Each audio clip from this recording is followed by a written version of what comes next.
Welcome to Powering Through Life, the podcast. I'm your host, Teresa Sims. I'm a coach, an author, wife, mom, survivor, and thriver. Each week on Powering Through Life, my guest and I will discuss a special topic that's close to their heart. Together, we will explore the challenges they have faced in life and learn what strategies and tools they have used to power through their life.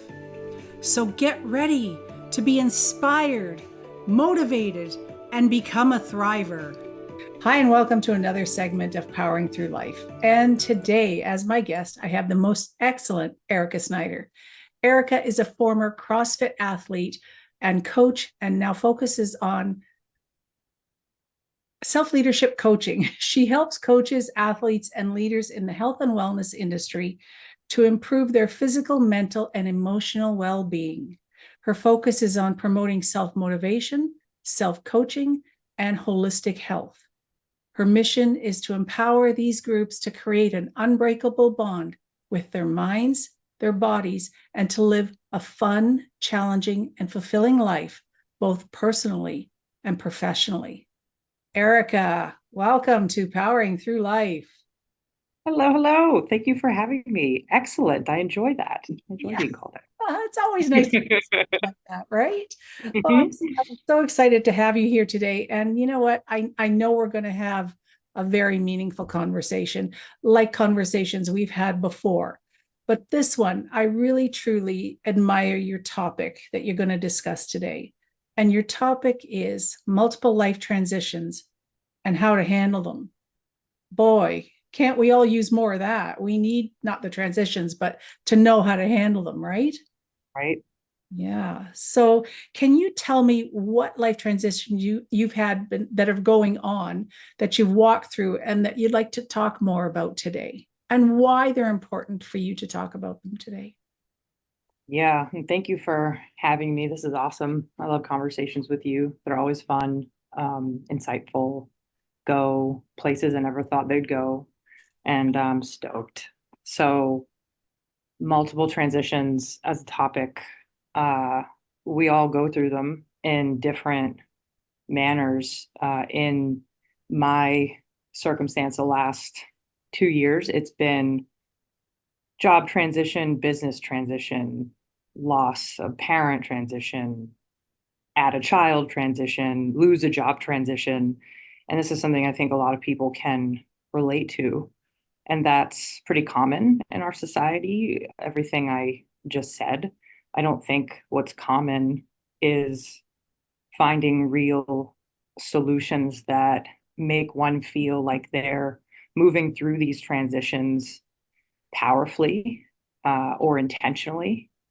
And that's what I've learned how to do the last 2 years that I can't wait to share with the world. And how did all of these things, did they all happen kind of at once or one right after another? Or did you get a chance to settle one before another one started? Because that happens a lot too. I mean, it happens to a lot of us. Yeah. The timing of it was pretty back to back. It was December of 2021 that I got pregnant, and about 2 weeks later is when I lost my dad. And then 2 weeks later, I got an offer letter. And sorry, the same day that I had my son, 9 months later, obviously, that's when we inherited a gym business. So within the span of about 10 months, about 4 different transitions occurred. Um, and we had a little space between what the offer letter and the business and the child. That was a nice break. Uh, yeah. So some timing in between and not a ton in the span of things, you know. That's intense. That's a lot going on. Even just, in a span of 2 years or 3 years. I mean, like that's enormous. How did you take a look at each one? Did you take a look at each one that occurred? And if you had the chance to process any of it, how did you go about doing that? I mean, like, it's just, you were bombarded. How did you keep yourself whole, I Mm. guess? I guess the immediate answer I have to that, the last question you asked, because there's a few questions in there that are really good, like how did you process it, and how did you keep whole? And even that question, how did you keep whole? I to this day still question what that really means, because what I do think happened was a consistent breakdown of who I was to myself as a all the identities that I had prior to it happening. So becoming a mother, becoming a partial business owner, not sole, married to my husband, not a part of it that much, but still just, supporting him, a fatherless daughter, a full-time remote worker. I had never really experienced being full-time remote. I made it my goal when I was 18 years old and learned that I really love going to the gym. I was like, I'm going to be in spandex the rest of my life somehow. And up The until goal? now, I've fulfilled that, right? Yeah. That's interesting. Yeah. I love the gym. I love being active. I love dressing that way. That's my comfort zone. So that was my goal. I luckily, as a health coach, the job I got, I was still able to fulfill that dream of staying in spandex. So that was wonderful. However, all those identities were in conflict with each other, questioned, uh, struggled through, what felt like almost daily. So when you say whole, I think I had to break down in pieces, and that's truly what it felt like every single day. It's not the easiest to put into words. That's why I'm so glad we're having this conversation. It is pushing me to do that. There was just not a day that I was comfortable. There may have been like minutes and seconds, but from what my memory can recall, most of every day was feeling like I was someone I wasn't, because of all those identities being challenged. So, as a new mom, I did not have the capacity to feel the grief that I wanted to feel for losing my dad. So that was conflict daily of having it and also choosing, I'm not doing this right now. I have a newborn to take care of, and my husband is very busy uh, and committed to making this gym great the first year. So I don't have that support system as much maybe as I want right now. Therefore, another identity comes in, the wife of a business owner. So like, I have so many examples of looking back and just not knowing how to be me. And that's what I think isn't talked about enough, in, I think, like our society, and when these multiple transitions happen. You know what I mean? Is that, yeah, fair to say? Yeah, absolutely. I totally agree with that. There's not enough discussion around, this type of thing. And that's why I love bringing this topic to light, because we all at some point in time question who we are, what we stand for, what our values are, what we are as, an individual, a spouse, if we are a business owner, however the case may be. So what take me through how you felt right inside when you were having all this stuff thrown at you and the identity challenges and whatnot. Give me some thoughts and some feelings on how it affected you emotionally. Like, where did it take you? How far down did you go?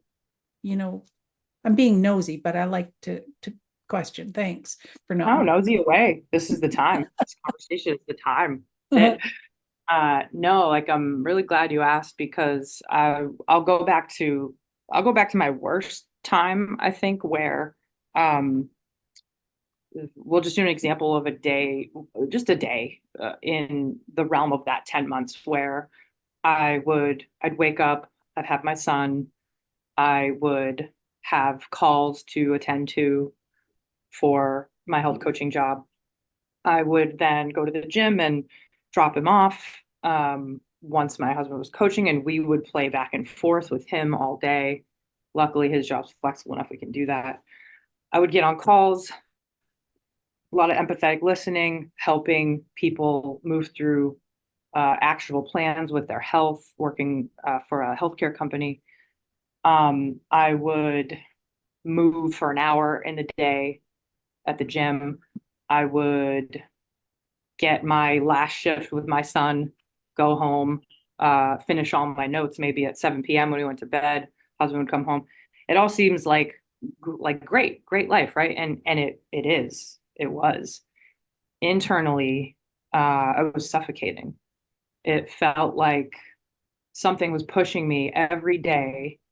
That was anxiety, grief, stress, to be in the next place, to be the best coach, to be the best mother, to be a supportive wife, just this push. So my head was suffocating myself, and slowly and every day. The escapes that I had were the tasks that I needed or felt like I needed to do, like be there for my son or show up for my job or go get groceries.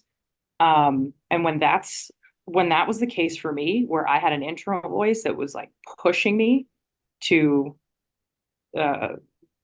numb and just go get my task done, my body changing, my skill level, athletic level, not there at all, redeveloping my core, like that was another identity shift. I could not hear myself.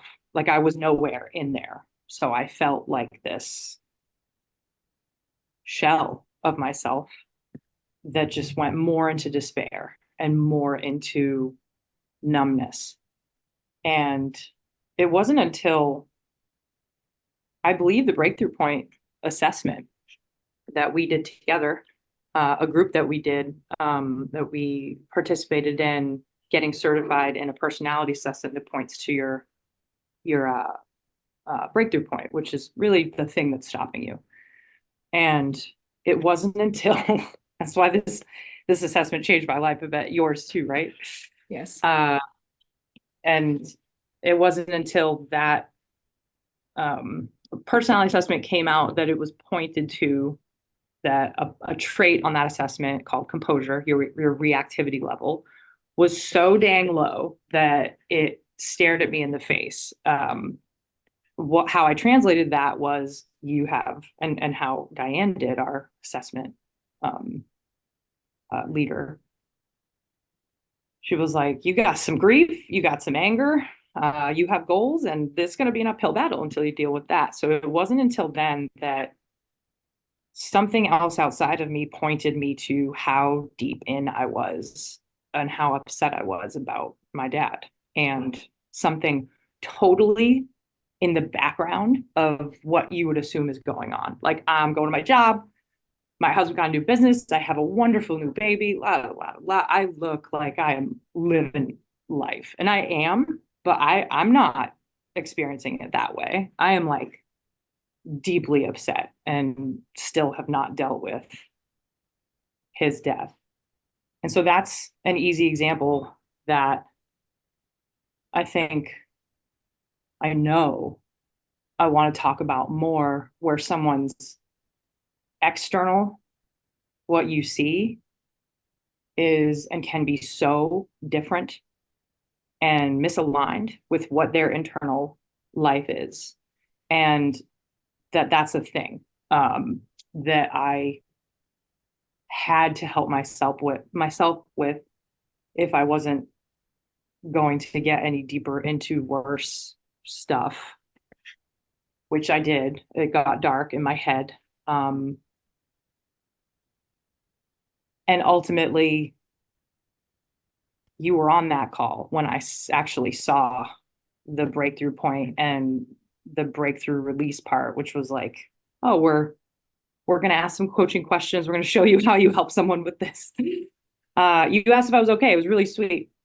I wasn't. I had to go off the camera and cry a lot, like a lot. So I was like, I can't be on camera.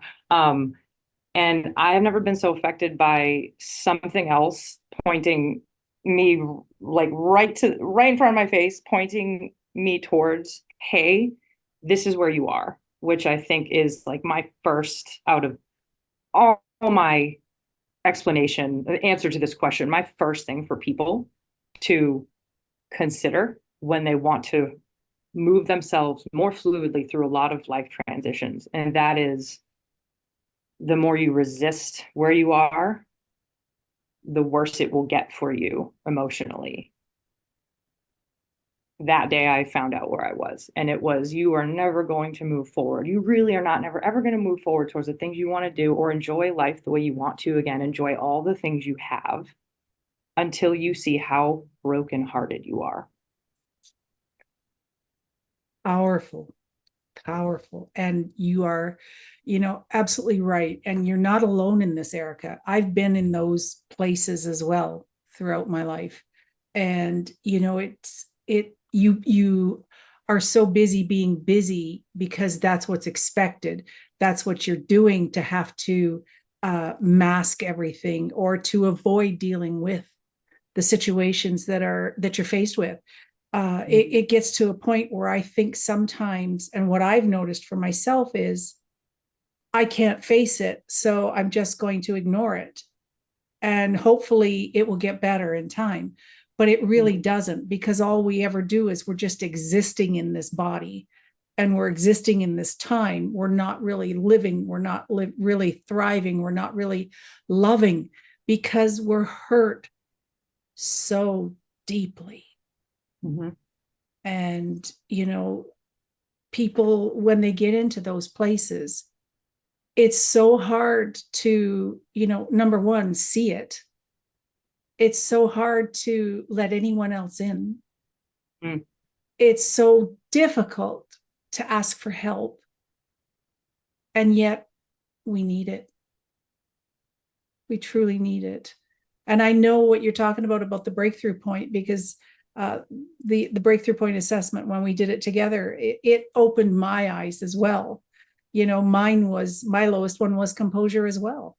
And it all totally made sense with the last couple of years that I had, and was just, they always say the regal swan on top of the water, just floating and, on a calm pond. Well, yeah, look below. It's just not pretty. And that's survival underneath. That's trying to keep our heads above water so that we don't sink into the stuff and get lost permanently. So, Yeah. Existing the way you just said, like existing, that could not have been more of the truth. Existing. And I think what I want to dispel with someone, the myths I want to help dispel with someone going through a lot of transitions and feeling like I was feeling, you were maybe feeling during the last couple years, where composure dropped to like zero. And for people that don't know what composure is, it's your ability to respond or react. And if you're in a low composure, you have fast reactivity, feel not in control, have a lot of anger, grief, disgust. And if you're above and closer to thriving, above zero, I believe, if you're more in a responsive state, you feel like you're thriving, like you have control, you're in control. You're more in a fight state than you're in a flight, correct? yeah. And it's funny how, flight, I get that wrong. Is it flight? Yeah. Yep. Yeah. It's funny how our mind can convince us that we're thriving. Our conscious mind convinces us that we're thriving, but it's been proven that our conscious mind lies to us all the time. It tells us what we want to hear, not what's really happening. So the truth lies in our unconscious mind all the time. And it's, once we, get to a certain point, then a little light goes off and we can see some hope, or we can, someone reaches out and offers, some assistance or some guidance. And this training that we did was so profound in knowing where not only our breakthrough points are, but the people that we work with, their breakthrough points as well, so that we can be effective coaches and trainers. And, if we can't do it ourselves, my belief is if we can't do it ourselves, how can we help someone else? We need to be whole and healthy and happy first.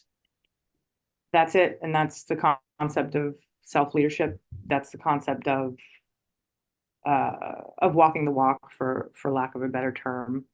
And I like to say, go there, going there. We were going there in that assessment. I felt that I was going there,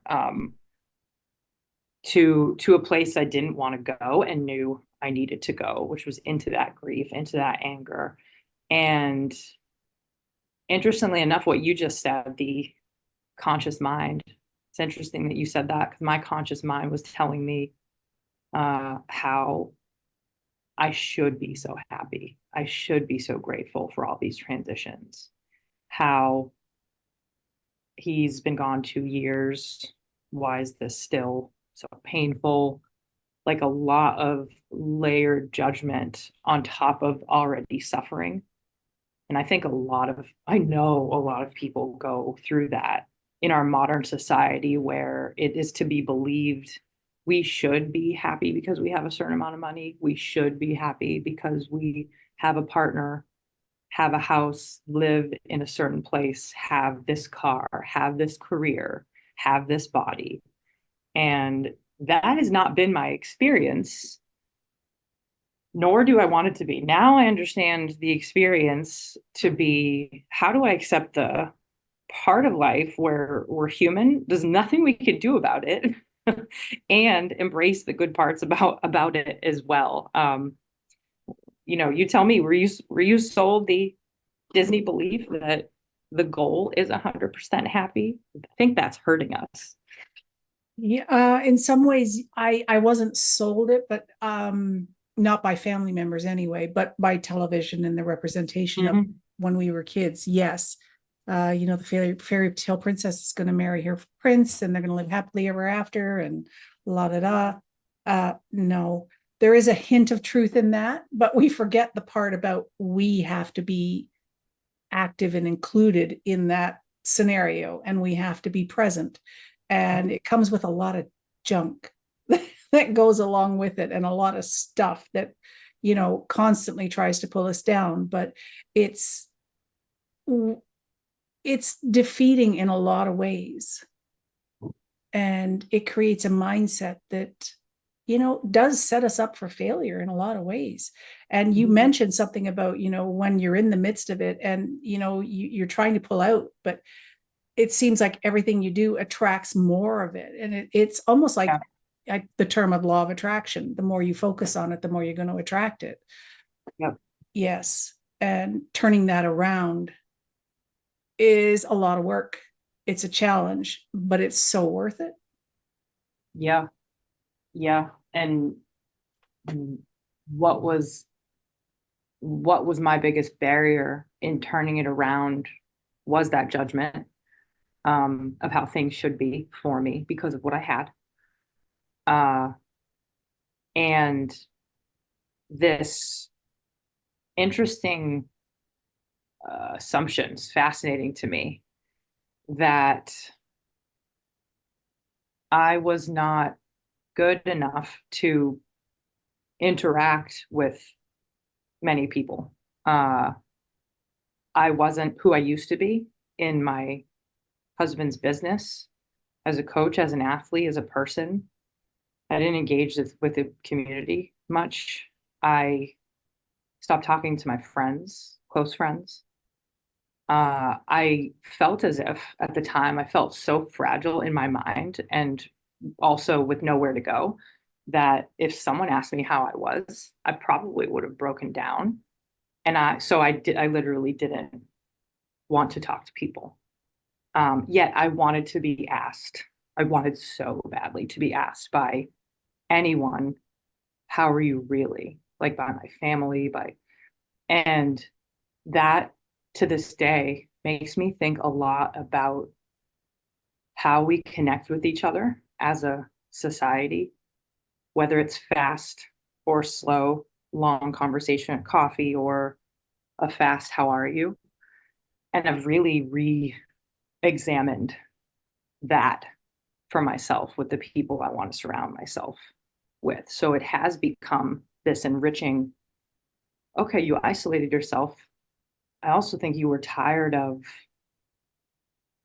or were not that person anymore at the same time that you were grieving. So does that make sense? I went off on a little tangent there. It was a little addition there of like, here's this too. No, it totally makes sense. And honestly, I love it, Erika. I mean, thank you for your honesty, your rawness, and your openness. This is incredible. And I know for myself, from my history, you're sitting in the midst of that, and you've isolated or been isolated, or for whatever reason, feel you're isolated. But inside, like you said, you just want somebody to ask you. But you want, and really, I always wanted the other person, when they asked, to really want the answer and to be accepting of the answer they get. And then I realized, that not everyone is equipped to handle my answer, or my, when they say, are you okay? Yeah. Do you really want the truth? Yeah. How much time do you have? Yeah. Do you want the rawness of it, or do you want me to just sugarcoat the whole thing? Which when we do that, we're actually doing ourselves an injustice, because we're not telling our truth. Yeah. And that is our truth. And,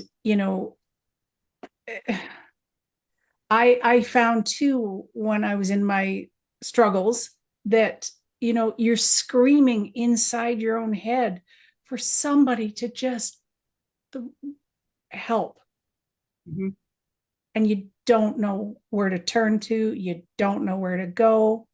You don't know who to reach out to. Sometimes there aren't the resources. I've found that in the last few years, especially since what the world has gone through in the last few years, the resources were a little less than they were before. They're recovering very slowly. But we still, there are people that truly are struggling and challenging and have needs to understand what on earth is going on, what's happening, why is this happening to me? But when you stop and take an inventory of, what's left, who am I, what do I feel like, what's left inside, there is a little glimmer of who Erika was at some point in time in there. And same with me, and you find that little glimmer, and you take that as one positive, and there's one action step you can take, and then another, and you slowly rebuild.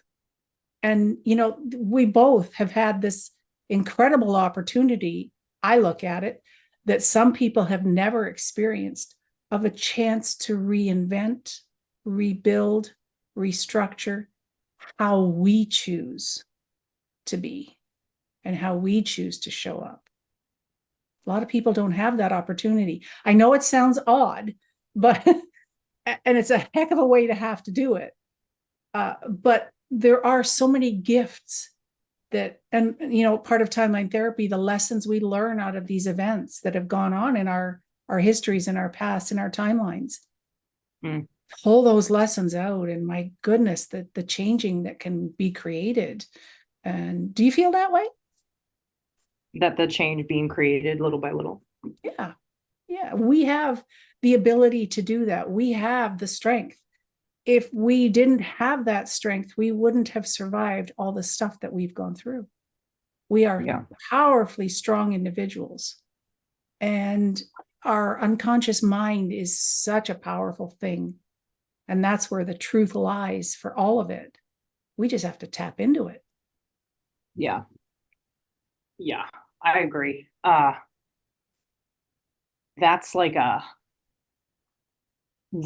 thing that is not known or recognized in the midst of misery, or at least wasn't for me. What's interesting about what you're saying that's actually like, now that I have gone through all the stories, now that I've processed a lot to be able to talk about it without crying and more from a powerful place, is uh when I look back, the whole time there were very powerful things changing, like you just said.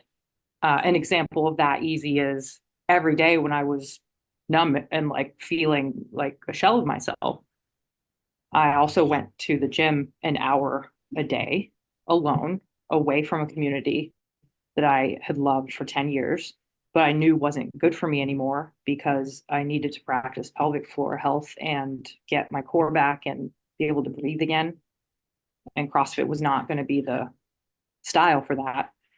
I did that every day for years. That was built in me. Now I see that now, like, wow, you did that every day. Yeah. At the time, my brain could only see misery in that victim mentality that I think is also victimized in our this day and age of like, don't be a victim. I want to flip that and saying, hey, let's understand how and why we are feeling like the victim. For me, it was as if I felt I had no control from the events that had occurred. My dad dying, the business being handed over, how my husband treated the business and the family, which was wonderfully. I still didn't have control over it. And my child, my family, when they came in and wanted to ask me to clean something, instead of asking me how I was, like, I had none, no control. That's why I felt that low composure. And when I look back, when I started to regain control was when I got out of my head all my shit.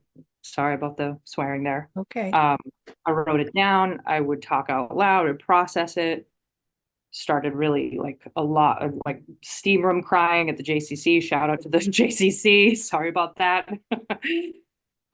When I actually started to see me and acknowledge these things without doing anything, when I became that person that we just talked about saying we really needed, when I actually asked myself and stopped expecting everyone else to ask me how I was, that was probably the most resistance I've ever felt in my life, to just want someone to take my pain away.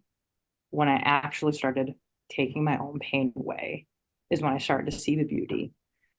Long way of saying, you were like, there's one small step you can take. And I think that is so true. And there's a whole portion before that of seeing yourself, hearing yourself, acknowledging yourself, knowing what your story is now about you and the things around you, and moving yourself through it with support, without support. You may numb. Like, I want to normalize how hard these times can be, because where was there ever a map to deal with these things? I was not taught how to take care of my emotional life through a bunch of modern society, multiple transitions, were you?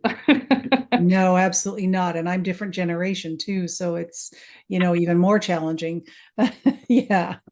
Boomer? Are you my boomer? Yes. Or Gen- Hey, millennial. We Yes. can't do this together. Oh my goodness. No, it's I love it. We all, doesn't matter what generation we are, we all experience stuff that can just take our kneecaps out and drop us to the floor. But I love the way, you went on a searching mission. You were on autopilot for a while. And that's probably what going to the gym every day was. It was just autopilot. But at the same time, you were doing something healthy for your body. And it was helping your mind, I'm sure, at the same time, because of it's the endorphins that are released when you do physical activity, correct? Or is it? Yeah, yeah. In my case, it was actually the opposite. It was needing to relax in that hour completely, uh, Ah, and breathe and return to that calm state that I could not find in my day. So what it used to be was the opposite, with how hard can I go? How fast can I go? How heavy can I lift? How many people can I beat? let's be alone in a gym, probably crying and doing breathing exercises. That's interesting. Can you imagine that? Yeah, yeah, right. You're right, though. It was an hour to autopilot towards something positive that I was never going to see in the moment. However, I can, yeah, see now. Yeah. Yeah. And you know what? I realized when you mentioned that years ago when the big aerobics craze came out, I am a boomer. I said that. Uh, my children were very little at that point in time, and I needed the outlet.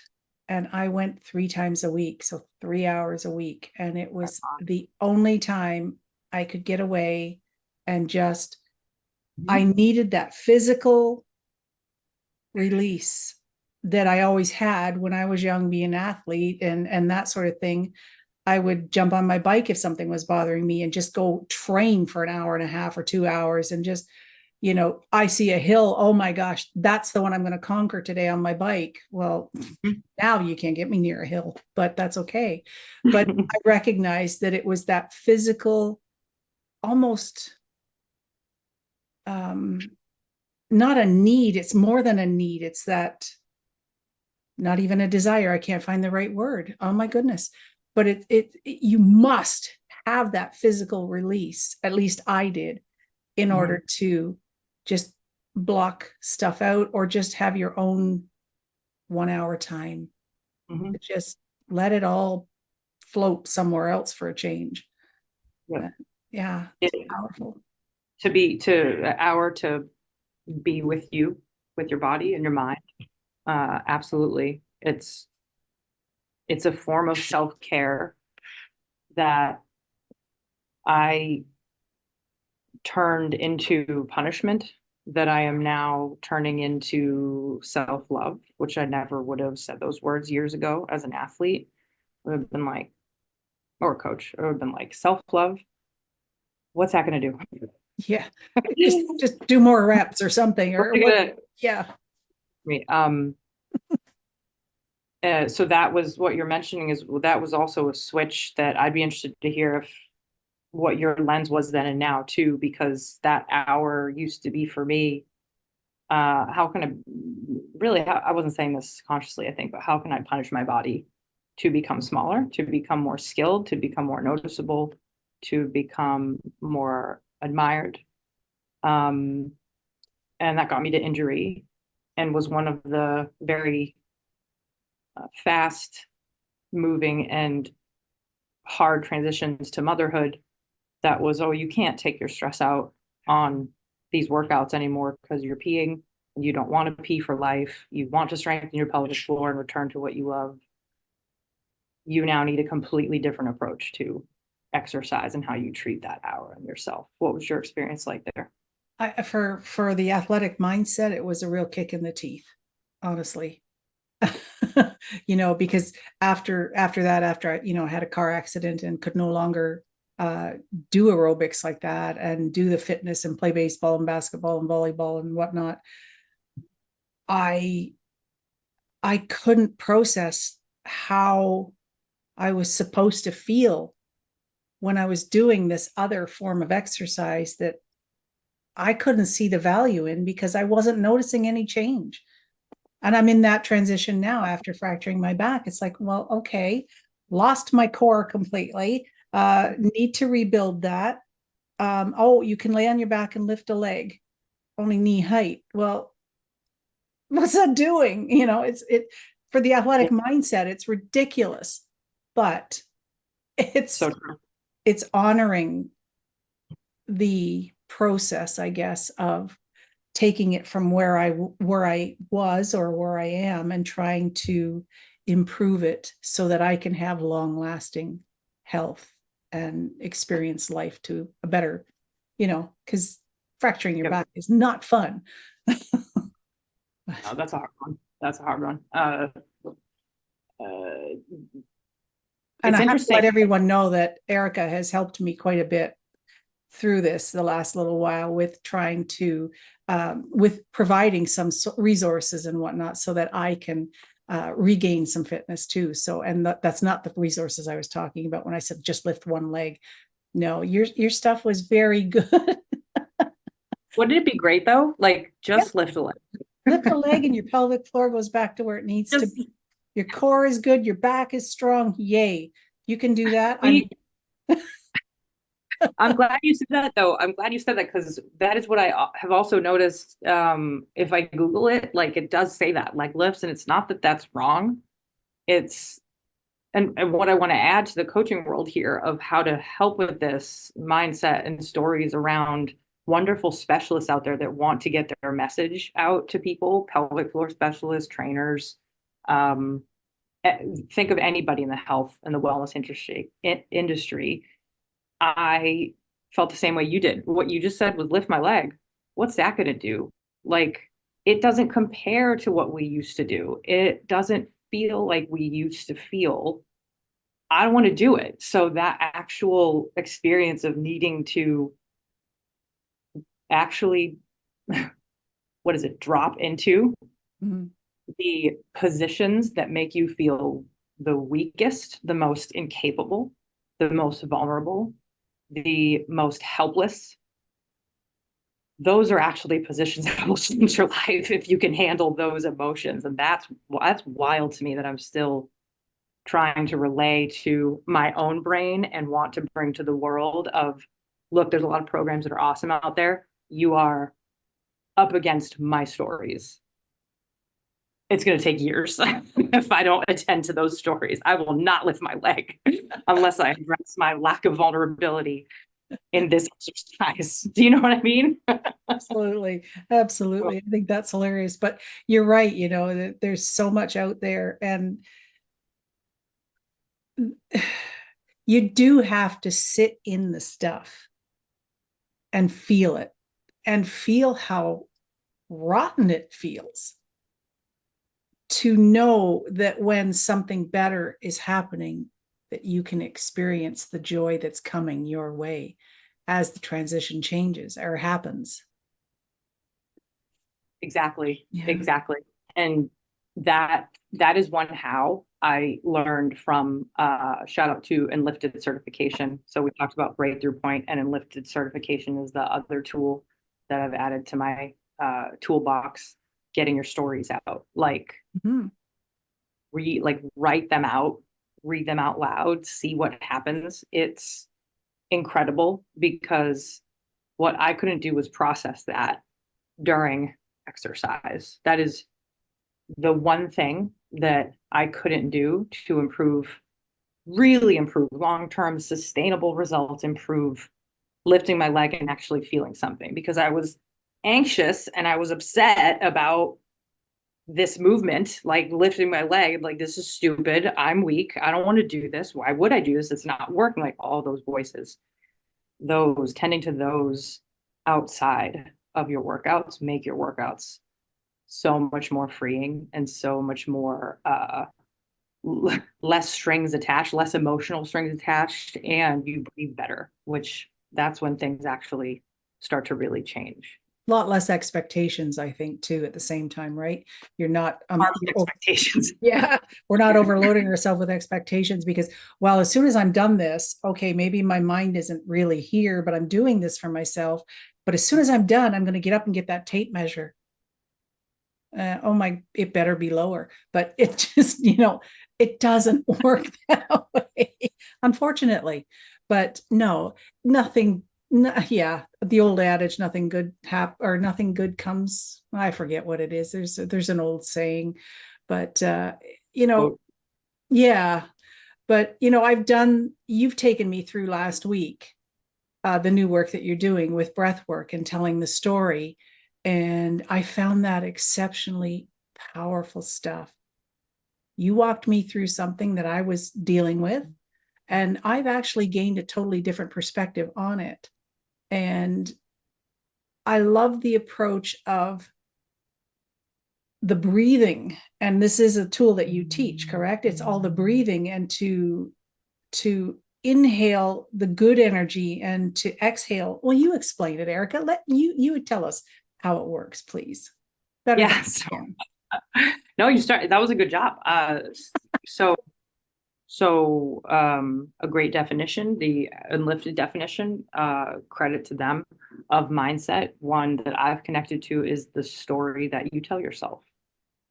So you tell yourself a story about you, about the world around you, many things, many topics. Without knowing what that story is, most likely your unconscious thoughts, subconscious, are driving you to act in certain ways that are getting you results you want or don't want. And should you want something to change in your life, whether it's an athletic endeavor, professional goal, simply feeling better from a situation that you're not feeling good in, the requirement is you know your story first. What is your story about this thing? Let's go get that. Let's get that out of your head.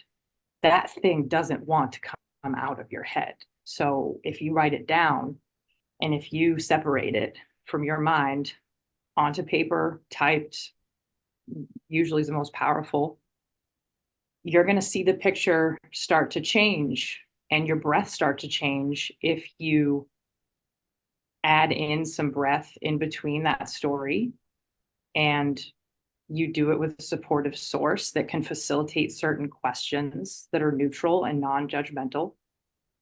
And that's one way to change the picture of the story that you currently have. So change the picture of the story, or know the story first, read it out loud, get it out of your brain, become more of an observer than a participant, add some breath. You can start to calm your nervous system a bit and finally see something different than what you would have seen if you never did that process. That story would stay stuck in your head. Your breath would stay really high in your chest. The picture wouldn't change. So it's a very simple, effective tool weekly that I've used that has changed so many pictures where the day for me looks the same, but my whole perception of the world and myself is different just from moving through that story. That's incredible. I know when we had our call together last week and you were helping me with something, I started out with one topic and it actually switched totally different to a completely opposite topic. Is that wild? Yeah, I said to you, okay, this is what's going on. Mm-hmm. And then it actually, I realized that wasn't the story that was actually the underlying source of what was affecting me that day. It was something totally different. And I just, yes, that other one was an issue. But when I did the breath work with you and did the story and the writing and coming up with an affirmation afterward, it made that other one a lot less hot, I guess, for lack of a better term. So it really deflated that one quite a bit. So it's great work. It's powerful work. And doing it first with yourself can give you so much clarity and recreate your purpose.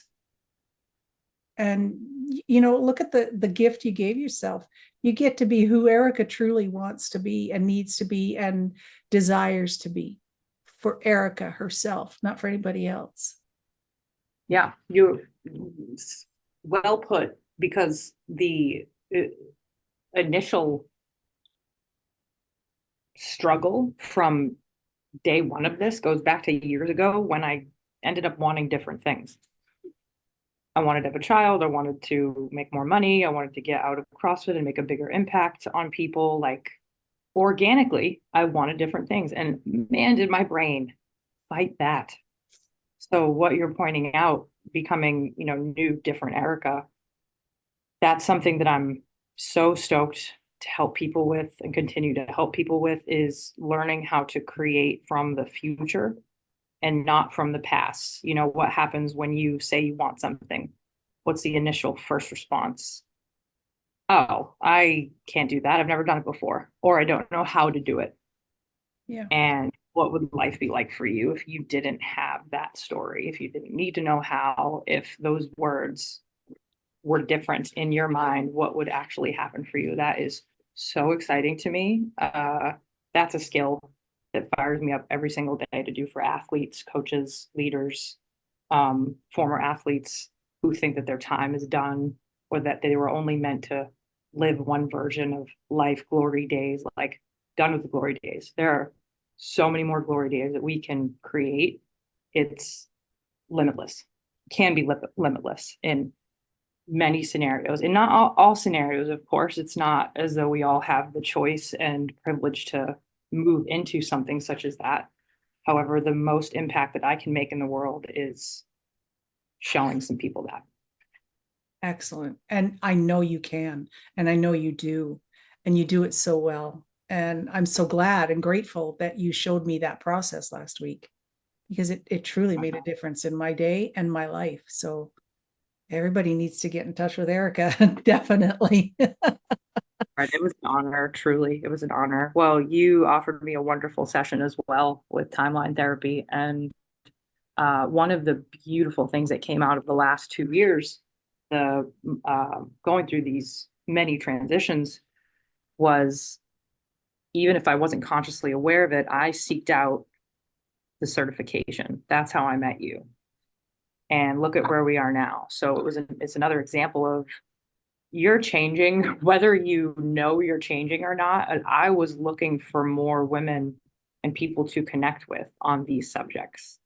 And I would not have told you then, oh, I'm excited to connect with people. I was like, oh, this seems cool. Like I needed a new community. I needed new people to chat with and be excited with about this stuff. And you are one of them. So I'm honored to have offered that service, and then honored to also experience your service too, going through a bunch of negative emotions with prior family things and generational trauma, which I think exists very strongly in a lot of us, many of us.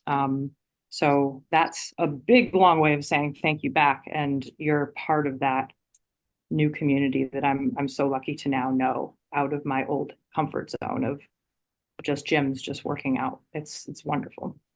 You're very welcome. And I'm so glad that we did this. We've developed this incredible bond in this relationship, and we're quite a distance apart geographically, but that's okay. It doesn't matter. There are so many ways we can connect and help each other and inspire each other and keep each other accountable, which we do a lot at the same time too. And we'll just send a message. It's a simple thing, like just sending a message saying, hey, how's your day going? Yeah, it's just a simple little kindness. I saw that wink there. She winked for everybody. I do. Didn't see it. She's got a good wink. It's a habit. I can't help it. Unconscious thing. But Erika, what would be the 3 main things that you would tell the listeners that could help them right now to just change their thoughts around and their approach around how to handle multiple transitions in life? Yeah. 3 things.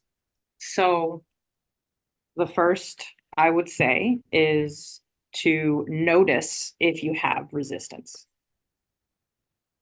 I put that as such a step 1 because for too long did I not notice my resistance, meaning there's pushback to how you feel. There's pushback to somewhere in your day. You fight with reality somehow.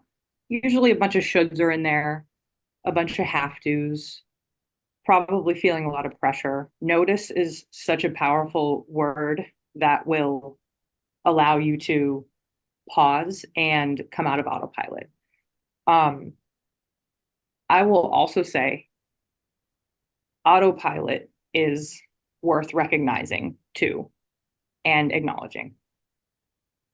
It's so important to me to meet yourself where you are and to have done that for myself, because all my brain wanted to do was try to find relief from the pain and find temporary solutions, whether that was like numbing out with TV or overeating or overworking. There's nothing wrong with those things. Those are pretty common and normal in our society and encouraged.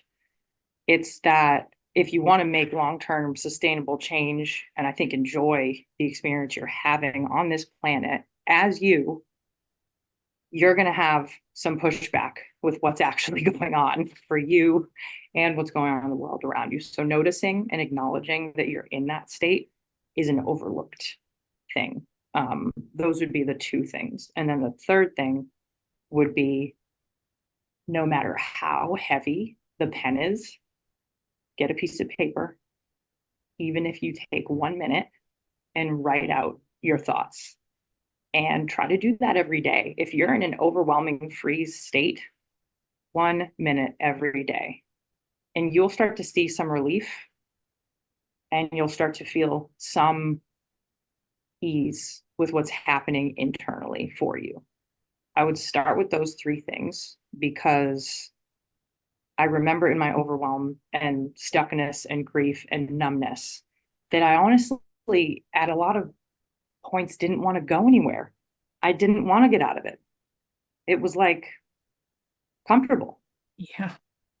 That's also really normal to accept.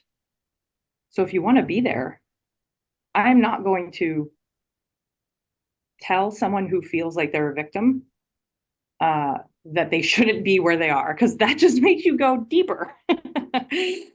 So wherever you are, even if you are feeling like a victim, like you're feeling like a victim for a reason, there's nothing wrong with you. It's very normal with what you're going through. I won't even say there is help for you. I didn't believe that either. Like, there is, and I don't want to sound like I want to make people feel more hopeless. I want to help someone like me going through such a dark period of time be given something that's actually applicable when you're feeling that low and that hopeless. It's normal. Acknowledge it. You're on autopilot. This is okay. So normalizing would be my fourth bonus. You said we talked about three, but I want to add in just normalizing where you are. Those are a few bullet points that I know are applicable if one is open to it. And it just needs to be normalized more that we struggle. We struggle in modern society, even when it looks like we're not struggling, even though it looks like we have everything. You never know what's going on in someone's internal life. That is so true. I mean, the facade can be so easily put on, as we find in, breakthrough point assessments, the mask that we wear or the mask that we don't have. It's, you can hide so much behind the facade, but, take the time to really, really know who you are, know where you are, Mm-hmm. and find ways to, even if you just have to, like you say, sit in it for a while. Acceptance, I think, must come in there somewhere at some point in time too. Accepting it is for me, the next, or the step finally before the action step. Okay, now I'm going to take some action.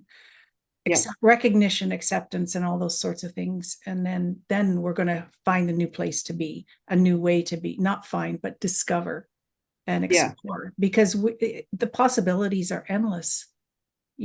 All we have to do is choose and reach out, and even if it's just reaching out to yourself.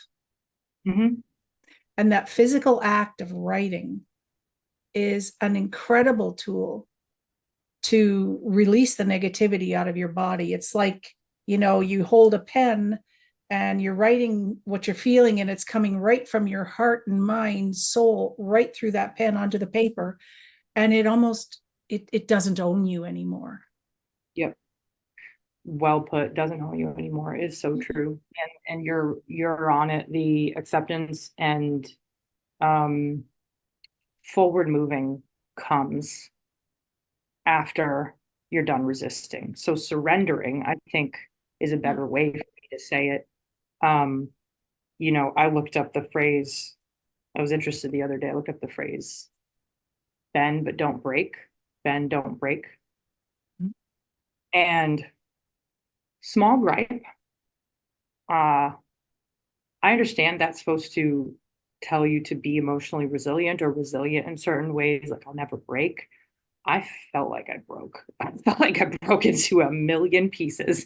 Yeah. So everyone has a different definition also of how they interpret quotes as well. Like those affirmations did not work for me. Yeah. When someone told me it was going to be okay or to take time to myself, that went right over my head. Like you can get deep in it, and it's very normal, not alone in that. So the acceptance comes after what I believe to be is the surrender. This is happening for me. This is how I feel. This is what's going on. And I won't deny that anymore. So that is a gift you can give to yourself, whether it's being heartbroken about a loss, or it's a job transition, or it's something that you or the community around you doesn't think you should feel that way about it. That's the killer. You feel the way you do, and no one can take that away from you. So that's a big one that you just jogged for me. Thanks for explaining. You're welcome. And you know what someone else wants for us, it doesn't really matter, because if we don't want it, you can't help what other people think. You can't help what other people feel. You can't really control what other people say. You can only control what's within you. Yes, people have great intentions, and we love those people for saying those things, and in their way they are trying to help us, and in their way they're trying to be supportive, which is fantastic. But if we can't support ourselves and find our own way in and out of the stuff,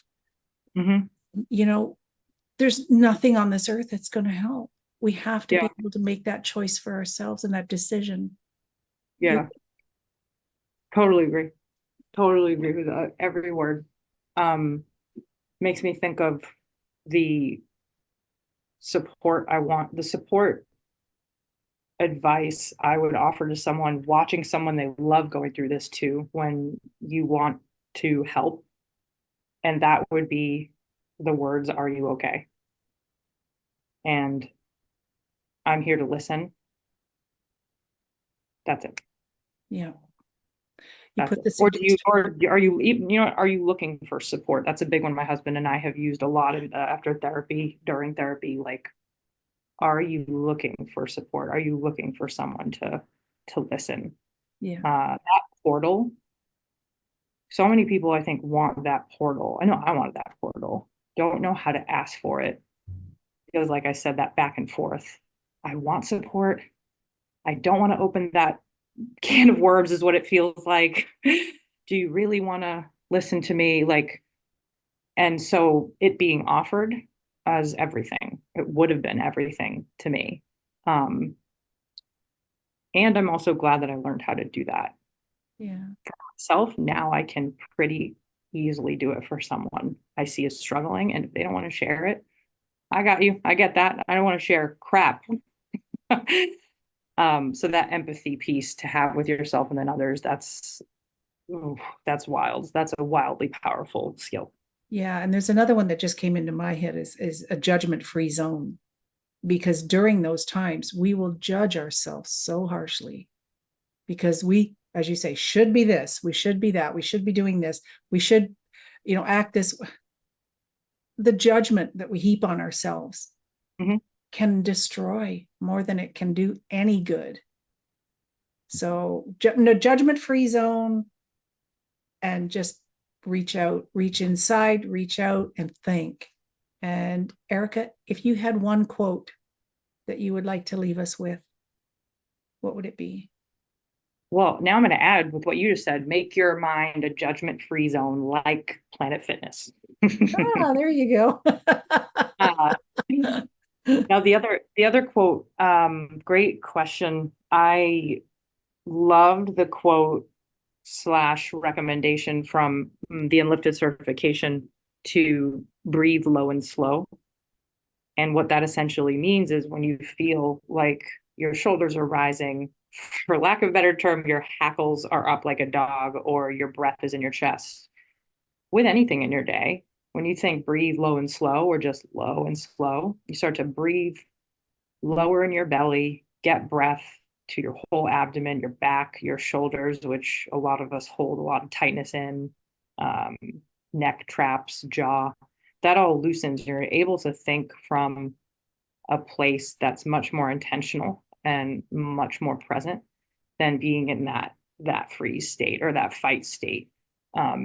So every time I start to go up, I think that, and it's changed my days to feel a lot slower, a lot more intentional, and more fun. Yeah, absolutely. And breathing that way actually changes the physiology of your body as well. It releases so much. My favorite saying my physio used to use after my car accident was, "Stop wearing your shoulders as earrings." Yeah. Ah, Okay. You're right, because they're up here. Right. So hovering them. yeah, Yeah. drop them down and get the breath to go into the diaphragm, into the lower belly. It's a chore. Actually, when I was doing this exercise with you last week, I said to you, sometimes when I breathe that deeply, my back goes into spasm, and it actually did. And that's a sign that's saying there's a lot of stress and tension I'm holding there. I need to let that go. Mm-hmm. Yeah, you did so well with that. You kept going with it. You sat in it, and it looked like it paid off. That was emotional resilience right there. Yeah. And we all possess that. We all have that. We just need to tap into it. Just need to know we have it. Excellent. So Erika, how can the listeners get in touch with you? For now, they can email me. So Erika, Erika Snyder 28 at gmail.com. I'm in the process of setting up a coaching business dedicated to this. So we are in the beginning stages. We are psyched.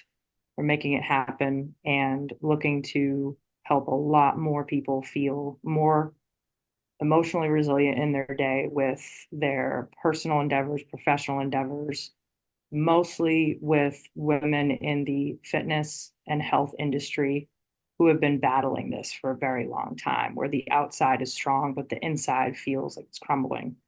Not every day, not often. Doesn't need to be a quota for that of crumbling, but just not feeling like the outside matches the inside. Yeah. Okay. I think that's great. And we will include your links. And hopefully by time this segment airs, you will have your stuff ready to go, and we will include that as well. So, get in Boom. touch. Oh, yeah. Pressure. Good So, pressure. End of summer is the goal. August. oh, End of yeah. perfect. Perfect. Yeah. Okay. Well, you know what? I'm so thankful that we got to do this. You are such an inspiration to so many, to me included. And I thank you, and I value you for that. Your knowledge, your wisdom, your experience, and the talents that you have just shine through and have helped me incredibly. And I know that it's going to help so many other people. So thank you, my dear, for being such a fabulous guest today. Thank you, Teresa. Same back to you. This has been a wonderful conversation, friendship, and I more than appreciate your facilitation of these types of chats that get out really good stuff to the world that people, I think, can benefit from greatly, and especially from yourself, who is a powerful woman beyond her knowledge, that has the bravery to bring it into the world. And that is an incredible thing. Thank you. I honor you. Honor you so much. Listeners, get in touch with Erika today. And you know what? We can all take a little bit of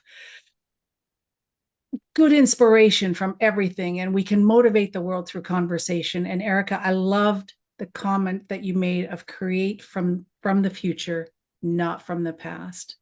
That I wrote it down actually. So that's a quote that's going to stick with me. So thank you for that. Get in touch with Erika today, and you won't be sorry. This lady is not only physically a powerhouse, but she's a powerhouse emotionally, intellectually, and in every aspect you could ever want or need. So thank you. And join us again next time for another segment on Powering Through Life. Thank you for listening to Powering Through Life, where we explore life's challenges and learn valuable insights from my guests about how they have powered through their lives to survive and thrive. We can learn incredible lessons by sharing and motivating the world through conversation. You can access all of the Powering Through Life episodes on my website, teresasims.com, YouTube, Facebook, and Spreaker. So join us again next time for another inspiring conversation.